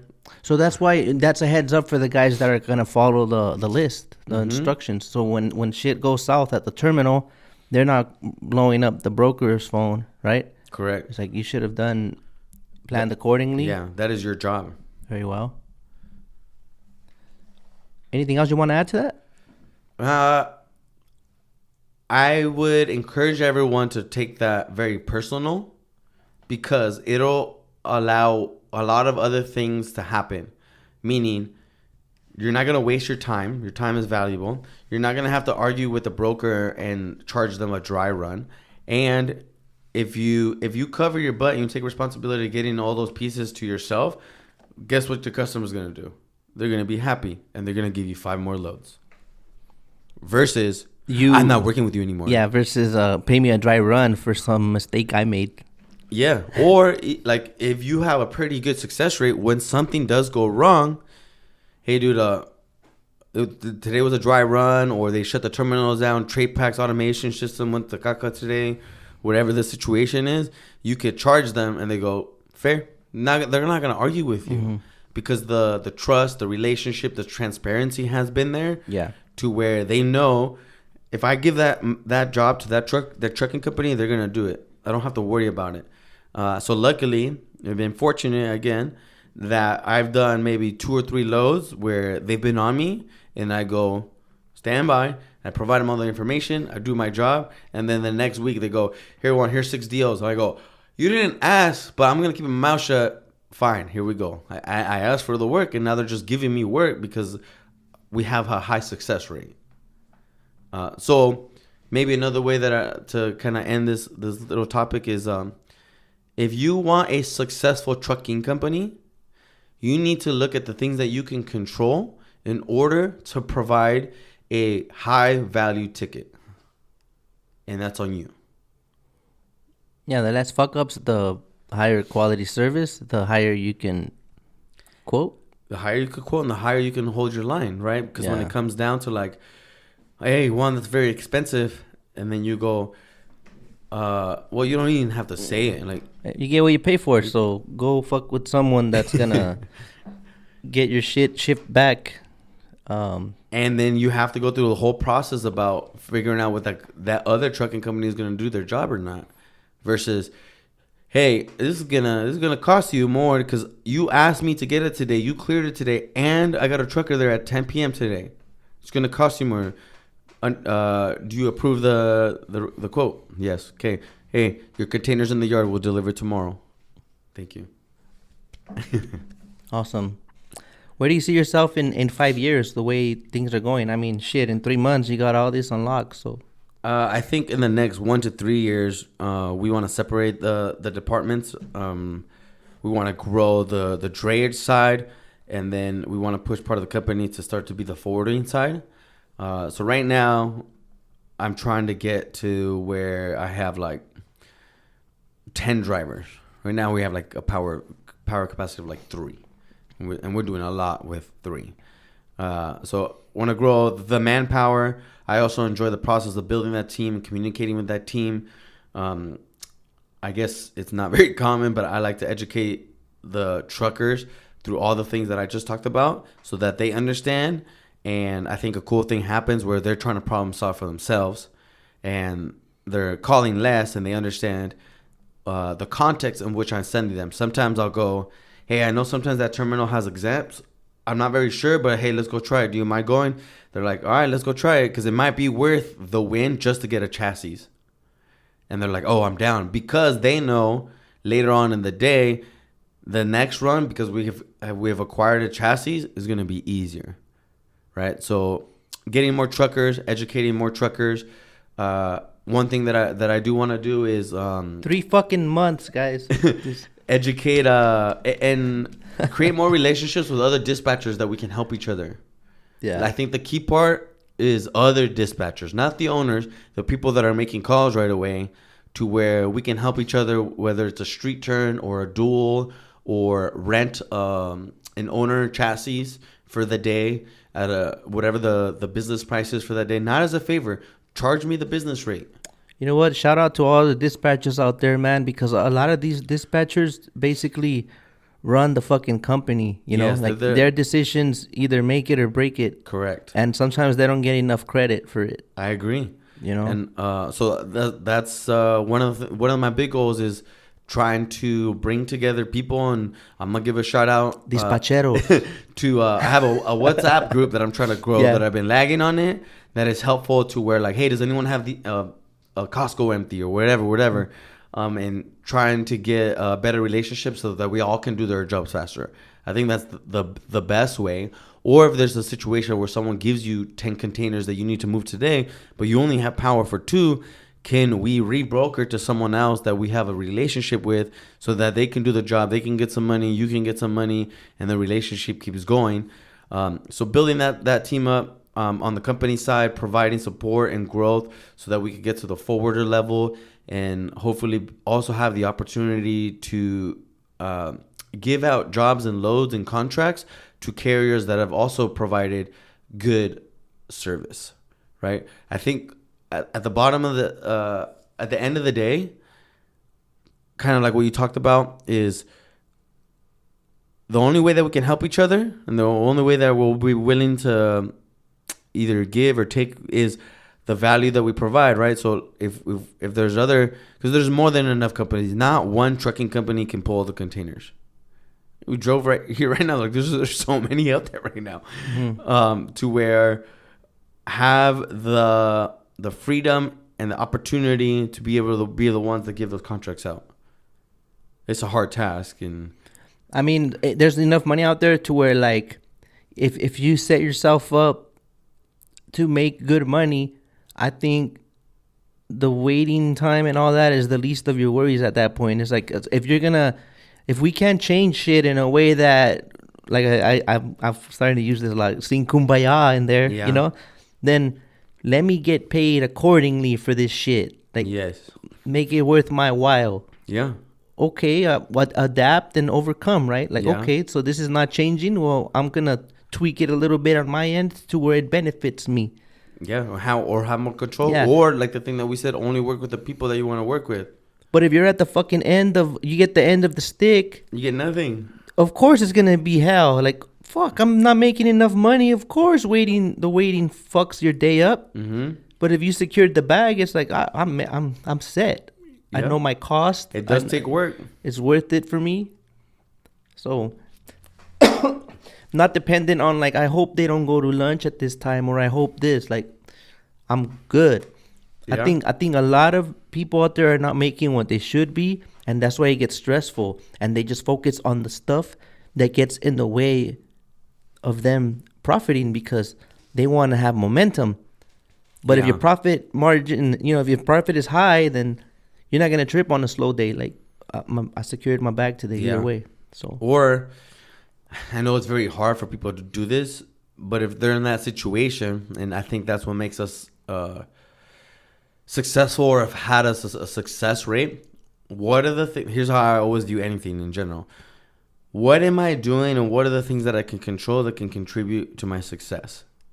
I have to ask myself that every single time. Am I messing up because I'm making an appointment at 11 and I know that they go to lunch? Like, then why would I do that? I that's can the only control one. that. It's the only one available, though. And if that's the only one available, then I can't control that one. So, okay, I'm going to go at that time. Or I'll set an appointment at that time, but maybe not show up to 12:30 because I already know there's a line outside. Which ones of these things can I control? And which of them is my fault that I can, my ownership, my responsibility that I can control? Or sometimes we try to do this. Hey, the only appointments that we got tonight is 10, 11, 12, 12:30. Don't come into work till 4 p.m. Let's control not coming in in the middle of the day or in the morning because we know we're going to be working all night. And so, but the money has to be there, right? You talked about it. It's 9 p.m. I'm not going to go on this run. Well, did you coordinate well to where you're not tired? To where okay, I'm going to go late night today. I know I got an early morning tomorrow. That's fine. The communication maybe between the admin or the team is, hey, you did 2 hard days in a row. Hey, just chill today. It's fine. We'll get you more hours during the week at some point. Like, where can we move and adjust so that people can be happy? And I think the thing that doesn't get talked about, that is kumbaya-ish, but I think it's important, doesn't have to be kumbaya talked about, is understanding the mindset of someone. Maybe I let you work from home. Maybe I send you home early. But that might make you happy for that day, to where 2 days from now, when you got to work long hours, you're like, all right, Tyler, whoever had my back, I got you. Yes, I'm willing to do this for you. Versus just going into the dirt every day. How's that going to make you feel? I haven't seen my daughter or my son in 2-3 days. I'm pissed. Or it was the day, hey, it's slow today. We're just going to use 2. Who wants the 2? Who needs more hours? Good. Hey, you just go home, dude. Take the day off. Hang out with your child or podcast or edit for the day, right? Because editing gets behind all the time. I know, dude. Use the opportunity. And that's my way of dealing with the the mental stress of it. Choose the opportunities when you can rest, because we all know that the long days are coming. They're always there. It's like carbs. I want me some carbs after this. At the Sandwich Saloon. And no, we're not sponsored, but I've been shooting for going it. daily. I went on a 5 back-to-back Philly cheesesteak streak. Did you? That can't be good, bro. Like eating, it starts dripping, the little oil, you know. The greasier the better, though. Anyways, yeah. You said carbs, bro. You threw me off. But today's carb day, huh? Easter? Every day is carb day. What's the challenge that you're facing at the moment with getting this in motion? I have no challenges. I'm swole. No, the task or the challenge right now is how I'm going to build my team. How do you pick them out? How do you know? Because a lot of people just it's all false advertisement. I'm your man, bro. It's hard. I think it takes a lot of time being in the head position to know how to develop people. Oh, okay. So the way that I view it is like, no one's going to be perfect for the job. I just accept that, which is fine. Okay. The only thing that I need is your willingness to learn. Are you willing to learn? Yes. That's all I need. Let's go. And this is where I think is important, where your leadership style comes in. My leadership style always has been teaching and educating. So like the first thing that I'm going to have the next person that comes on do is fill out all the data that is required in order for our truckers to do the job. The bill of lading number or booking number, the container number. I need you to check the last free day. I need you to check the last cutoff day. These are all very important, which could sound boring, right? Yeah. The leadership in this is showing and understanding that person how important that information is. So you're breaking it down, the operation into steps and sections, and then assigning. Yes, right now I'm one-man operation. So I have to do sales, the customer service part. I have to do dispatch, and then the admin of invoicing as well, which has been fine till now, but the volume is picking up, so I can't do it all. So the first thing that I think is important before I give up some of that responsibility is understanding what happens on the front part with all the information. Yeah. So that's the first thing that I'm going to teach, and how that information is important to the job. Because I think it's very important for people to understand, and they feel part of the team, on how their actions helped everyone. I'm like, oh, hey, thank you, because if we didn't have that number, we can't go make an appointment. And so maybe the next thing, as I'm thinking about it right now, once they have the ability to put that data down, is give them the power to choose the appointments for me. Hey, you know the trucker schedule, you know the information. Let's start working together, collaborating, because that's the fun part. That's like when you start to do stuff live, right? And it's the higher consequence, the higher risk. If you mess up not putting some data in for the appointment, you're gonna go to trouble when you're gonna slow everything down. But it's the fun part because it's live. It's the actual job, right? And so teaching them how, like, step 1 contributes to step 2, and you're like, oh, hey, what time's our jobs? Oh, well, I'm part of this. I know what time the job is and the appointment time and where it's at. Okay, cool. The next step is either that person or maybe a new person is teaching to dispatch, right? Because I need to, if I'm trying to grow the department, I need to let go of certain pieces so I can go get more customers.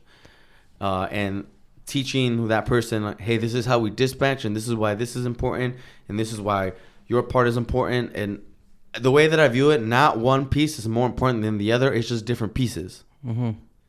All of it is important, because if one person's missing, none of it can get done. Are you approaching it with the mindset of like everyone wears all the hats, or like everyone masters what they're at? Because the thing about everyone wearing multiple hats, I think there's a little room there for too many people lack of accountability. So they'll start to feel like that wasn't my job, when it's something to take the blame for. That was not them, because they wear multiple hats, so they take that hat off in that moment. Do you know how the Marines work? No. Every man is a rifleman. So I went to officer candidate school. I graduated that school on the officer side. But on the Marines is that anyone at any given time takes off their hat and they're rifleman infantry. That's the way that I think about leadership in an organization. Well, I'm going to teach you all of it so that you understand all of it. And in case I die, everything's on the docks or on Port Pro and you can continue the job without me. The same thing is with everyone. However, your hat that you're currently wearing, I want you to be the best at that one. But if you're not there that day, the other person can immediately just step in and take over. That's how I view it. Every man is a rifleman, but you're specialized in something. And that way, your expectations and your deliverables are known, and you stay in that lane until your efforts are needed in someone else's. But I also think that's helpful because you respect what the other person is doing. Yeah, you go through what they go through. You're like, oh shit, okay, now I get it. Because I don't really know the feeling because I'm just going through this. I don't know what the drivers think about with all the homies behind the computers, or what the computer people think about what's going on out there. Oh, you guys are just lazy. You don't want to do this, or well, you guys don't do anything. You're just behind the computer in air conditioning day. Yeah, if you don't accept this last 3-day load, I can't go home, and I really want to convince you because I'm gonna look bad. Whatever. If I didn't dispatch. But if everyone understands and there's transparency, or hey, if you're on dispatch, hey, stand by. Can you give me like 15 or 30 minutes? I'm having 3 other trouble ticket windows right now. Stand by. And it might be 45 minutes, and you know that person is trying to work through a lot of stuff really, really fast. Sometimes. The hope is, right? Hopefully the relationship is there. Don't forget about me. Because maybe in the past I have solved something for you in 3 minutes. So you know that I'm trying to do all these things at the same time. Or if I did my job and I constructed the department well, I can give it to someone else. Hey, can you figure out that trouble window? And can you figure out? And all I have to do is that driver with that booking number. Can figure it out. And I don't have to teach them at that point because I've already taught them how the whole thing works. Yeah. And they could just step in and solve it for myself. And then we can have one person per ticket window versus one person on 4 of them or something like that. So that's the way that I think about it.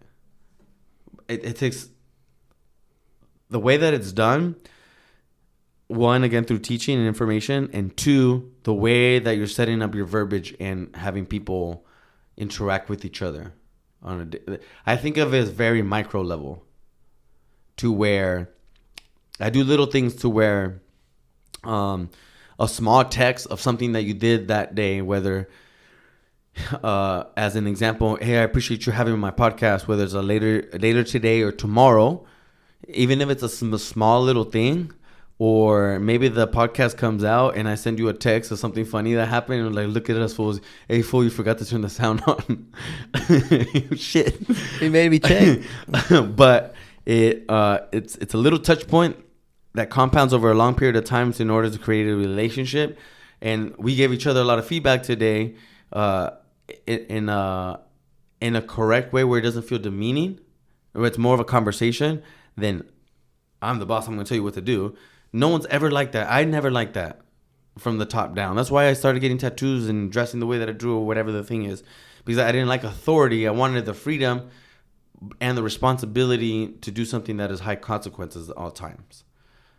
So elaborate on the tattoos. So that's the ultimate statement of I don't give a fuck. What do you think? I'm going to make it happen. I want you to judge me based on the character of self. Yeah.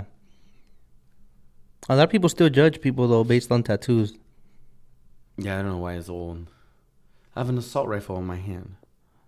How dare you? Back to the whole, the favorite book part. Do you have a favorite quote? I don't know if I have a favorite quote, but quotes that I steal from often. My boy Nipsey. R.I.P. What are other ones that I've been recently? I do a lot from Nipsey. I think he has a good messages encrypted in the things that he's saying. Whatever podcast I'm listening to, I tap in. Like Tyson would probably say some stuff. So the stuff is in the moment. Then you kind of whatever's meant for you that day. Yes. You take it as you go. Yeah, and there's no need to focus on like I really need to memorize this quote because the right I'm time, on the fly. Boom. So you know, like how people meditate and shit. Like I can't sit down and meditate. Yeah. My meditating is being present with that conversation that's going on. Yeah. And that little thing popped out to me, and I grabbed it at that moment. Yeah. Yesterday, that's crazy because yesterday I heard a snippet of, there was a clip on Joe Rogan, and I don't know why I needed to hear that, but how do I say this? Al grano. It's like this guy went on the podcast, mm-hmm. and he made it very awkward because he said that he encouraged him to play rock paper scissors, mm-hmm. and that in exchange, if the guest won, he got to choose Joe Rogan's guests for the whole week. You know what I mean? Mm-hmm. So Joe Rogan didn't think it was a fair deal. He's like, "I'll give you $5. I'll give you $20." So he like slammed them. You have nothing that I could not buy myself or that I need. So he didn't think it was a fair exchange. And then, anyways, the point is that at the end of that, he's like, the only reason the podcast works is because I interview people that I actually want to talk to. Mm-hmm. So it's like, and is the thing that you needed to hear at that moment or no? Yeah. Because at first it was like, how do I say it without sounding like a fucking dick? Sometimes like you wanna, I would love to like just interview everyone, but I can't, right? Like I can't interview everyone in logistics, but I've started to feel like there's some stuff that low key I want to learn, like myself, you know. And if it got pretty boring if I feel I know everything, which I don't.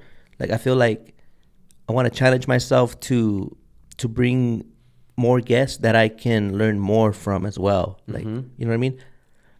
Basically make it like a nice little balance. Yeah. So a little bit of what the drivers go through, a little bit of like what the longshoremen go through, and then out of nowhere, like something really technical, like this, you know? Yeah. That I can learn from, so that I can also, because there's life outside of the podcast. So if I could learn something too and then just contribute. Yeah. Kind of get a little selfish with it. I think you should go fully selfish with it. You know? I don't think you should care. Because think about the podcast guest that you really want to talk to. How much better quality questions and engagement and flow there's going to be. Mm-hmm. Because you're going to be interested in it. No, there's like, there's no way to make this politically correct. It's just that there's some, quite frankly, there's some people that I've had on here, and I'm not going to mention names, that along the way I was like, do you even want to be here? You know? Oh. So it's like. Versus me bugging you. Hey, let me talk. Let me come on. Do you get a lot of that or too? Wanting to come on, like just to come on, but then when you get approached, it's like when shit gets real, it's like, you know. Do you like, get a lot of people requesting? I'm not gonna lie, it's not like, oh my god, you know. It's like a few here and there, you know. A lot of people are shy, and then a lot of people, it's their first session, you know. So I know how that feels when I did my first session. So. It's super awkward. Yeah.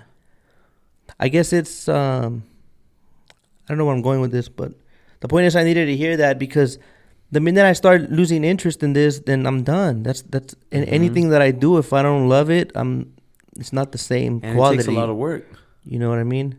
But I know a lot of guys are going to be out there thinking like, oh, so now he's too good. Like he wants to interview like celebrities now or what? Well, no, it's not like that. It's just I want to. That's their insecurities, though. What does that have to do with you?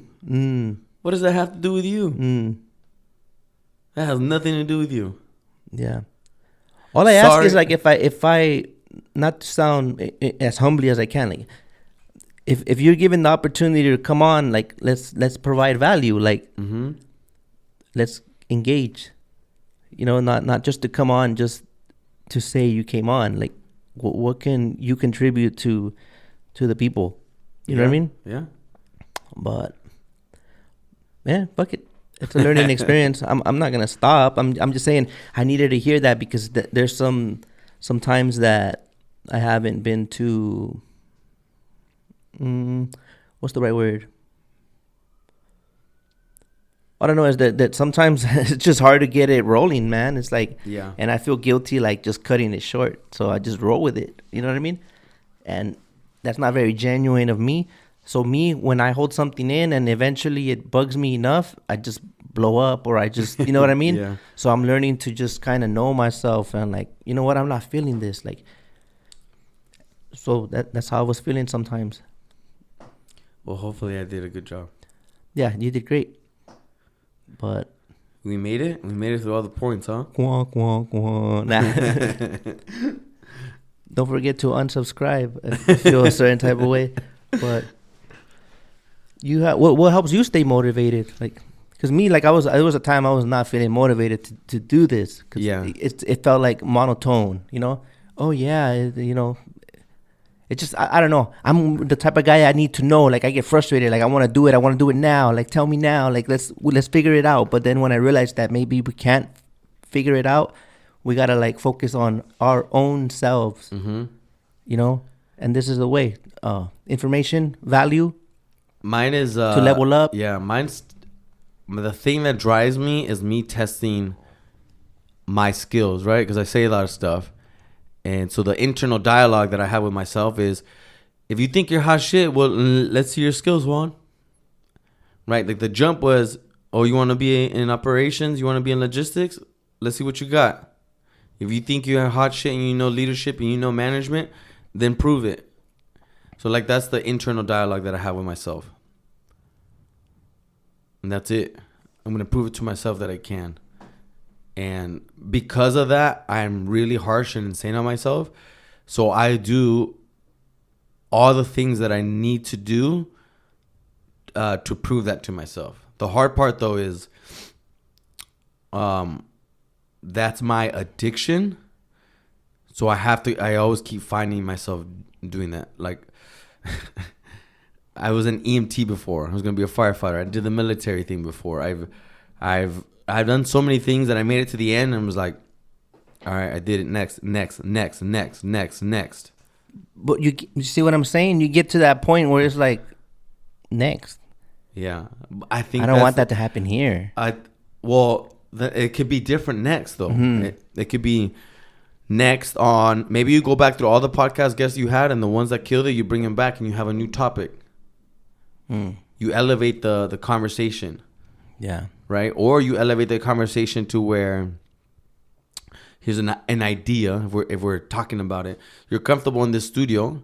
What if you travel somewhere else in another port to talk about what's happening over there? Mm-hmm. Or you start talking to the forwarders, or you start talking to the mayor of LA or Long Beach, all the people that are actually the heads of it. Or talk about like thing that very interests me is like, yeah, there's Port Pro and I love all the features to it, but how is the blockchain and crypto going to change logistics? Like that's where my brain is at. And yeah, like a step above. Where's the highest place that I can reach? Like mine right now is like, damn, can I really run a warehouse and 15 drivers and have my own staff? Like, can I do it? I think I can. I think I got the skills, but can I do it? Let's see, kid. It's still in the same realm.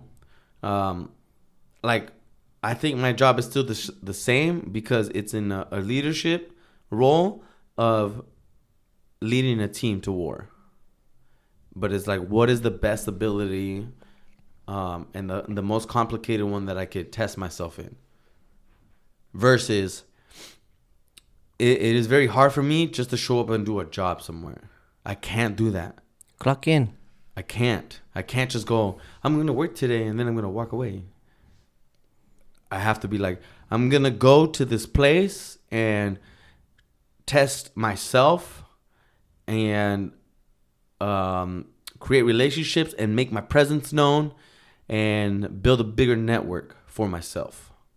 Right? Like the hope right now, and a very selfish one, very selfish, right? Like you just said, like, why sometimes I feel selfish. I was like, I'm okay being super selfish and being on this podcast right now because my Drayage network is about to grow. As soon as this hits, and hopefully I did a good job. Yeah.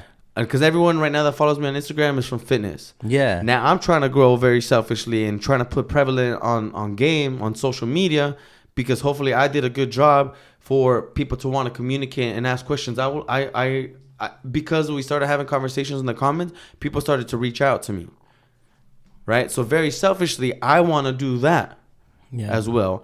And very selfishly, hopefully for yourself, it's like, well, if Juan did a good job and we cut good clips, that drives views up at the same time. So I'm always trying to test myself. If I'm going to do it, then I want to be really good at it. Low-key, I'm trying to be the best at it. And like that's what motivates me. Because if I start thinking about it in any other way, it could be very depressing, unmotivating, with no purpose.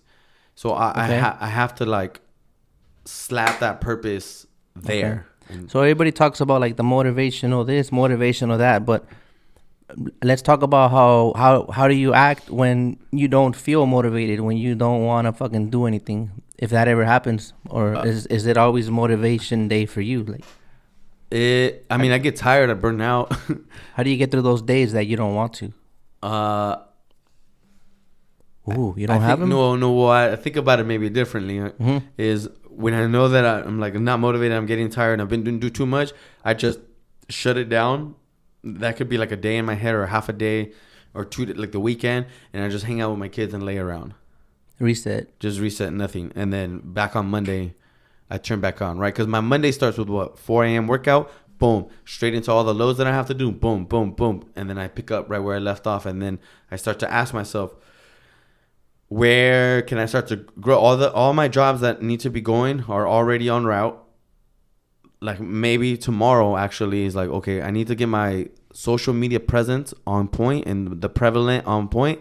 So when you drop the podcast, I'm ready to receive whatever the momentum is, right? And keep it going. Okay. Right? That use that opportunity, right? Because tomorrow's going to be exciting because I already know that I did this. So there's going to be a pocket of opportunity. I can either use it or lose it. And that's the difference between being an operator in management and just being someone that's going to work. That's great. Do you guys have a social media yet for Prevalent? Prevalent Logistics. I think I'm going to be in charge of it. Okay. It hasn't really popped off yet. Kevin Manny also. We're about to put it on. I'm thinking of... We'll brainstorm some names right now after. Yeah. Well, I mean, if you're open for it. Yeah. I mean, I took something from you as far as a suggestion for that was a great idea. I'm going to take to TikTok with clips of the podcast. That way there's a variety, it's not the same thing on each account, because that'll get kind of lame, Yeah. So thank you for that. I don't know why I didn't think of that. It's like so obvious, Yeah. It's right there. So now I get to fucking let's go. Any advice for people thinking of we're almost gonna wrap this up, just so you know. Any advice for anyone thinking of getting into logistics? Like, I think you have to understand what the whole supply chain looks like if you want to do it, and understand, well, first, like, why are you going to do it? Yeah. If it's always a money conversation, that could be with anything, though. That's how it is most of the time. Right? So, like, I think if you're going to talk about money, it's irrelevant. Don't do it. There's so many other things that you could do. Right? If you are going to do it, you need to tell yourself and give yourself a reason why you want to do it. And the second one is, the only way that I think you're going to survive without getting frustrated is understand the whole supply chain and where you sit. Those are my two advices. Anything else that you would like to add? No, thank you. I appreciate you. I know I reached out a couple times and we have a little bit of interaction here and there. And I know from your side, it's always taking a chance on someone. It's always scary. Like, man, I don't know how this is going to go. I know I have to do this, but sometimes you don't look forward to it. I'm tired because I know I've been on that side of it. And yeah, you do have a podcast as well. It's a little on pause right now. I haven't really done too much with it. Okay. But I'm trying to balance it. It's too much bandwidth. I can't. But that was good to know that we can relate on that, though. It helped see your perspective, It's hard being on that side. Yeah. What maybe everyone doesn't understand, he's listening to the convo, but also trying to keep the flow of it. Yeah. Which is really hard. Eventually, I want to get rid of this notebook, man. But this notebook has saved my ass many times. You know. It's especially working. like well, tell me, do you like mustard? Like, all right, you know. So we did it. We got through 20 minutes. Yeah. Nice. So I appreciate you taking an opportunity or taking a risk on that, and I hope everyone enjoyed. If anyone has any questions, please reach out. I'm more than happy to help, and I encourage everyone to push themselves and take ownership of where they stand. And if you can do that, it's gonna help you along the way. And I'm for sure gonna plug in. Let's communicate. Let's start this group so that we can all move forward and level up. I always view it as all tides rise together, right? If you can push me, if I can push you, if we can push each other, we're all gonna get better. Because if we just all go to work, is not gonna be very purposeful. Let's get selfish together. Fuck it. But that's where the respect comes from. Yeah. Hey, I respect your game. Like you're the only one on game. There's mad respect. And you're doing it. I know there's always like the imposter syndrome. Am I supposed to be doing this? Fucking nailed it, bro. Yeah. Why is everyone wearing my shit? Like I'm in this fucking studio. What? Is this me right now? Yeah, I'm blessed. I'm thankful. But man. respect, dude. I think you do a good job. I think probably doesn't happen, but I think you're doing a great job having a brand, putting Drayage on the map. I hope the best for you. I'm gonna push you to expand on like the circles that you're in, right? Because it'll help you grow on the conversation part. Yeah. And I think is a very important thing that needs to be done on the grassroots level, because you're very well integrated with what's happening on the ground floor and communicate a lot of things of respect for each other on social media. Yeah. Right. Because I know there's a lot of hostility. Like the other day when the guy hit the car. And you came back. Hey, he came back. Hey, don't give him no beef. I thought that was respectful. Like, yeah. Because we don't know like what really happened, you know. So yeah. He had just bought his truck too. He's like, man, this is a bad day for me. This is his worst day so far. But then me like feeling like I kind of took the role of a mediator without even knowing it. It feels like sometimes. So it's hard for me too, because I could make a mistake and that can affect that person. Yeah. So sometimes I'm very careful what I share, and some people sometimes have beef with someone and they kind of want you involved. No, so I try not to be like, no, I'm not. I'm neutral on this. You know, that's not my responsibility, and I think you do a really good job of that. And if I fuck up like with that one, like it was more of a PSA, like turn yourself in. We're good, you know, like we're gonna settle it. And I think we need more. You know what I mean? So I kept my word. I took it down, and he did his part, and. Shit, everyone's happy. And imagine we do that over and over and over again. Yeah. So that's where we're at. So I think you appreciate it. Yeah. So, and as far as where they could reach you, we're gonna come up with a name, right? And that will be in the link either way. Yeah. So I'll put guest IG. Yeah. Boom. Reach out. Bomba. Let's make it happen. Thank you, sir. Thank you guys for tuning in, and we'll catch you on the next one. Peace. Bye.